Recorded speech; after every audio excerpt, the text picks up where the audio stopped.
안녕하세요. 클레라, 칸, 송색스폰의 송. 송인거입니다. 오늘은 2월 16일 지난 토요일 인천 청라에 있는 엘리마트 센터에서 연주가 있었어요. 색스폰 연주가. 그 연주 후기입니다. 먼저 영상 한번 좀 보실까요? 잠깐. 저희 좀 들어보시죠.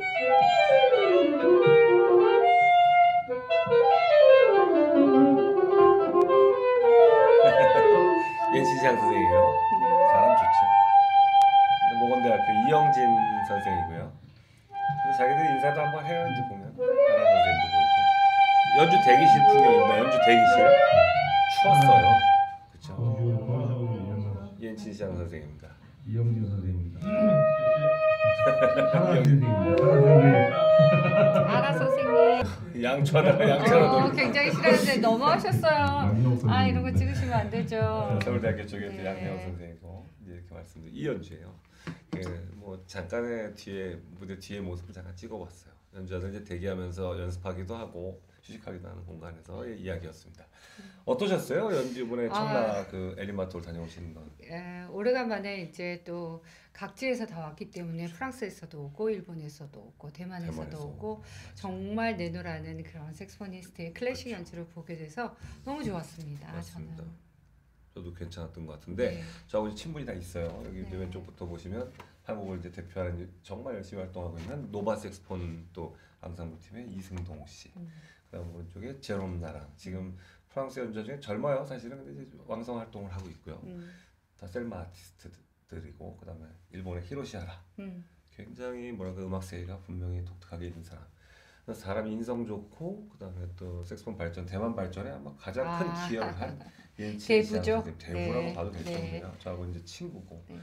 되게 그런 거 있잖아요. 친구가 잘 돼서 어떻게 보면 제가 참 기분 좋은 그런 친구. 양명옥 선생님 서울대학교 또 조교 지금 하고 계신지 모르는데 하셨던, 그리고 또 이영진 선생님 모건대학교 그다음 파리에서 또 말미종에서 공부한 저하고는 또 같은 선생님하고 동문수학했던 이렇게 됩니다. 그 클래식 색스폰을 이제 접하시니까 어떠세요? 클래식 색소폰 그렇죠. 일반 아마추어보다는 정말 테크닉적으로 굉장히 난해한 곡들을 정말 너무 멋있게 해주시니까 또 그런 점도 있고 풍부한 그 감성을 표현한 그런 맞죠. 것도 있었고 너무 좋았습니다. 저는 이제 연주 후기를 조금 정리해서 말씀드리면 개인적으로 이제 여러 가지 생각을 했어요. 첫 번째는 굉장히 추웠다. 인천 많이 청라라는 곳 엘리마트 센터가 300석 규모로 작년에 새로 져서 굉장히 좋습니다. 여러분 홀도 네. 좋고 이제 서울에서는 좀 멀지만 어떤 지역의 발전을 위해서는 좋을 것 같다는 생각이 드는 홀입니다. 또 오디오 박물관 같은 거 네, 굉장히 좋죠. 맞아요. 좋은 점이 많은데 추웠습니다. 벌판이었고 두 번째는 이제 연주 홀은 어떠신 것 같아요? 홀은 사실은 뭐 연주 전에는 못 들어가 봤으니까 모르고 그렇죠. 연주회 때는 아주 좋았어요. 굉장히 깨끗하게 그 연주하는 분들의 소리를 잘 들을 수 있었는데 연주하시는 분들은 조금 섹하다, 그러니까 프랑스 말로 섹하다, 좀 건조했다 건조하다. 이런 말씀을 하시는데 또 여러 가지 장단점이 그들의 있었던 것 같아요. 표현이었죠. 그들이 네. 건조하다고 그들이 얘기했으니까. 그런데 이제 선생님 막 저하고도 얘기 나누면서 말씀하셨지만 공명을 좀 충분히 지니고 있는 연주자들한테는 장점으로 다가올 수도 있다. 항상 연주홀은 저도 성악을 이제 연주할 때 보면 연주홀 자체가 울림이 좋을 때와 울림이 없을 때 어떤 반응을 하는지 항상 체크를 해야 되는 것 같아요. 그 홀에 따라서 내가 어떤 소리를 내야 되는지 또 어떻게 좀 줘야 되는지 그런 것들을 항상 염두에 둬야 될 것 같습니다. 연주자가 그 홀을 체크할 수 있어야죠.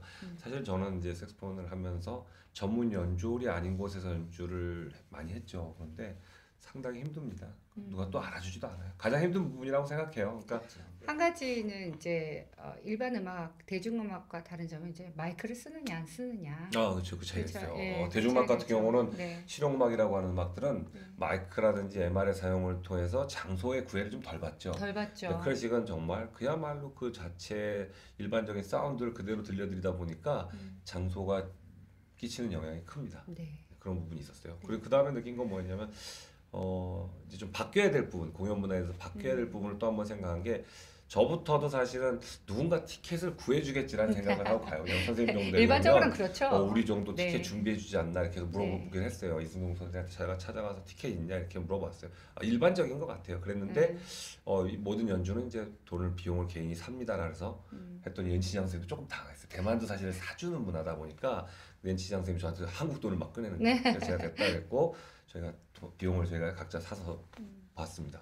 이게 사실은 정상적이죠. 그런데 그동안까지는 보편적으로 다 초대권이 나오고 하다 보니까 왠지 대접 못 받는 느낌도 들 때 있어요. 내가 그렇죠. 왔는데 좀 이렇게 멀리까지 친구들을 만나러 왔지만 티켓 정도는 하나 사서 주지 않을까라는 생각할 때가 있습니다. 근데 그것부터 저도 고쳐야 되는 부분인데 쉽지 않았다는 거. 그 연주기 속에서 다른 뜻이 아니라 앞으로 연주 문화에서 비용을 지불하는 문제가 필요하겠다라는 생각해 봅니다. 학생들한테는 그렇게 얘기를 하는데 정작 맞아요.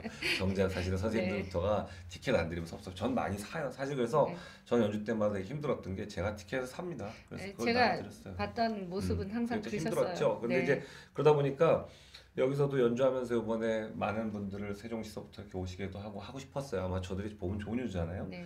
근데 그게 왜 어려웠냐면 제가 또 사야 되니까 부담이 좀 또 됐어요. 토요일 사실은. 저녁이었고 낮 공연이었으면 좀 좋았을 텐데. 아무튼 네, 연주 여러 티켓에 가지. 대한 부분 이제는 점점 바뀌어서 연주자가 직접 사주지 않고 여러분들이 보고 공연 가치를 봤으면 좋겠는데 또 어떨 때는 한편으로 아쉬운 공연들도 간혹 있거든요. 이런 것까지 우리가 비용을 내고 보나 이럴 때도 있으니까 공연 문화를 위해서 좋은 연주를 자꾸 준비해 주시고 더 세련된 더 리허설도 잘 되고 준비 잘 돼서 짜임이 좋은 그런 연주가 많았으면 좋겠어요. 정말 수고한 연주라고 생각합니다. 다른 것보다 이제 이 연주를 통해서 느끼는 클래식 색스폰의 세계예요. 선생님이 또 어떻게 생각하세요? 클래식 색스폰. 어렵죠. 클래식 색소폰이라고 하는 거는 일반인들한테는 좀 생소한가요? 생소하죠. 아무래도 생소하죠. 저는 이제 1996년도에 파리 갔어요. 95년 10월쯤 가서 선생님 그렇게 일찍 가셨어요? 6년에 이제 색스폰을 처음 공부했습니다. 네. 한국에 이제 색스폰이 그때만 해도 클래식 색스폰이라는 장르가 조금 열악할 때라 그때 갔어요. 그 연시장 선생님 그때 프랑스로 가신 거죠? 파리로 가서 네. 제가 그때 만났는데 학교에서 왜 이 말씀을 드리냐면 그때는 항상 그 자부심이란 게 좀 있었어요. 왜냐면 어디 가서 색스폰 공부한다고 말하지 않고 항상 클래식 색스폰 공부한다고 말을 했어요. 그 자부심이 좀 있었습니다. 지금은 좀 달라요. 이 장르에 대한 제가 좀 장르에 대한 초월해야 된다는 생각을 하지만 그때는 그랬어요. 그런데 클래식 색스폰이 그때보다도 발전을 많이 못한 것 같아서 아쉬워요. 클래식 색스폰을 몸을 담았던 사람으로서 또 지금도 클래식 색스폰에 대해서 항상 격려하는 입장이지만 좀 아쉬움이 있어요. 대중성에 아무래도 대한 부분이. 대중들은 클래식 색소폰보다는 대중음악 쪽에 더 관심이 많기 때문에 대중성이란 말 자체가 이미 대중음악이니까. 근데 이제 클래식이라는 건 어떤 장르에 어떻게 본다면 저는 한편으로는 클래식을 두 가지로 보는데 오랫동안 살아남은 쉽게 말하면 어메이징 그레이스의 200년 이상 살아남아서 남았던 클래식 그런 장르 느낌. 그러니까 사람들이 모두가 이제 오랫동안 살아남은 그 음악을 클래식이라고 부른다는 관점과 또 고전 음악의 관점으로 본다면 색스폰은 이제 시기적으로 좀 늦어진 부분 때문에 좀 그런 부분에 어려움도 있는 것 같아요. 그리고 또 어떤 게 있냐면 클래식 색스폰이 뭐가 다를까를 많이 물어보세요. 예를 들면 이제 어떤 얘기를 또 하냐면 사람들이 이 우리나라에 클래식 색스폰이 들어왔을 때 90년대 초반에 스가 노부야 일본 선생님이에요. 일본에서는 정말 대단한 분이기도 하고 아시아 색스폰에 영향을 많이 끼쳤던 분이에요. 유튜브를 한번 본 것 같아요. 저도 그럼요. 참 굉장히 잘하세요. 저는 대단하시더라고요. 이제 많이 만나 뵀는데 한국에는 프랑스의 색스폰 영향보다 스가 노부야 선생의 어떤 그 영향력이 더 컸던 것 같아요. 사실 이분의 어떤 연주가 저는 개인적으로 조금 다름을 느끼긴 해요. 좀 어떤 부분에서 강한 부분이 있어요. 그러니까 일본 사람 특유의 소리에서 강할 때는 강한 게 있어요. 그렇죠. 특유의 색깔이 프랑스는 있는 좀 것 같아요. 다르잖아요. 프랑스의 어떤 표현력과 좀 다른데 그래서 호불호는 갈리겠지만 굉장히 노력하고 발전시킨 선생님이 계셨고 근데 예전에 이제 아르노 보캄프 앨범인데 이 네덜란드 사람의 경우는요 그 앨범에 클래식칼이라는 단어를 썼어요. 클래식한 소리의 색스폰이죠. 정확히 말하면 클래식 색스폰이라는 게 이제 클래식칼 색스폰이죠.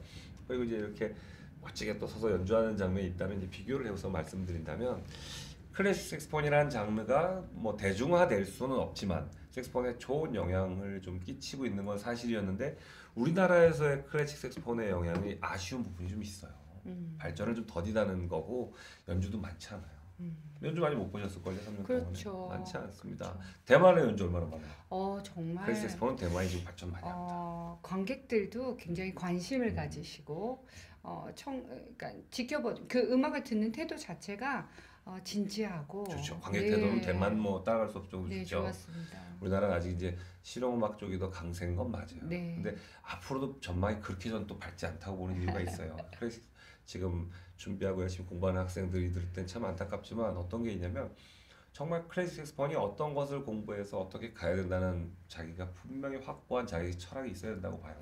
그럼요. 철학이 있으면 또 좋아하는 마니아층은 항상 생길 수 있다고 왜냐면 생각합니다. 클래식 색스폰을 사람들은 어떤 기교에서만 국한돼서 봐요. 그런데 클래식 색스폰의 이 기교도 중요하지만 저는 뭐라고 보냐면 그 사람이 가지고 있는 전반적인 음악적인 상식, 지식, 그다음에 자기만의 어떤 생각들 모든 것들이 있어야 되는 게 통성? 그럼요. 그것까지도 포함해서 왜 이 말씀을 드리냐면 네.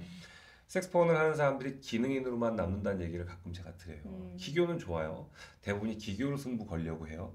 그런데 그 사람이 지닌 음악에 대한 부분이 정말 정체성부터 모든 것들이 있어서 그리고 그 사람이 가지고 있는 모든 세상을 바라보는 관점까지도 음악 속에 나타나거든요.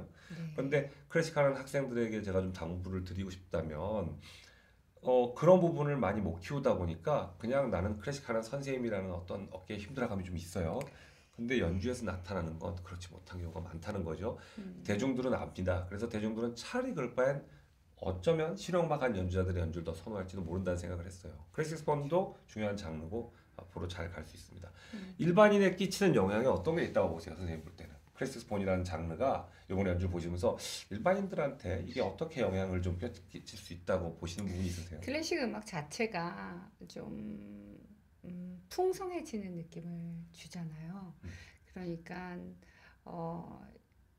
저희들 삶이 사실은 힘들잖아요. 네. 우리가 살아간다는 것 자체가 힘든데 그 음악을 통해서 좀 이렇게 휴식할 수 있고 또 재충전할 수 있는 그런 기회라고 생각합니다.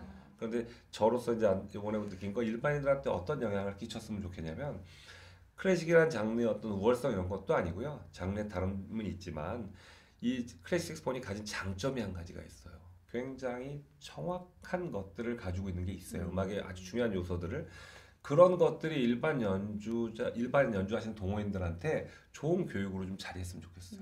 그런데 이제 클래식을 공부한 선생님들은 어떤 얘기를 하냐면 저는 이제 아마추어를 20년 지도했어요. 네. 저한테 많이 하는 얘기가 저는 아마추어들 못 가르치겠어요 이런 말 많이 해요.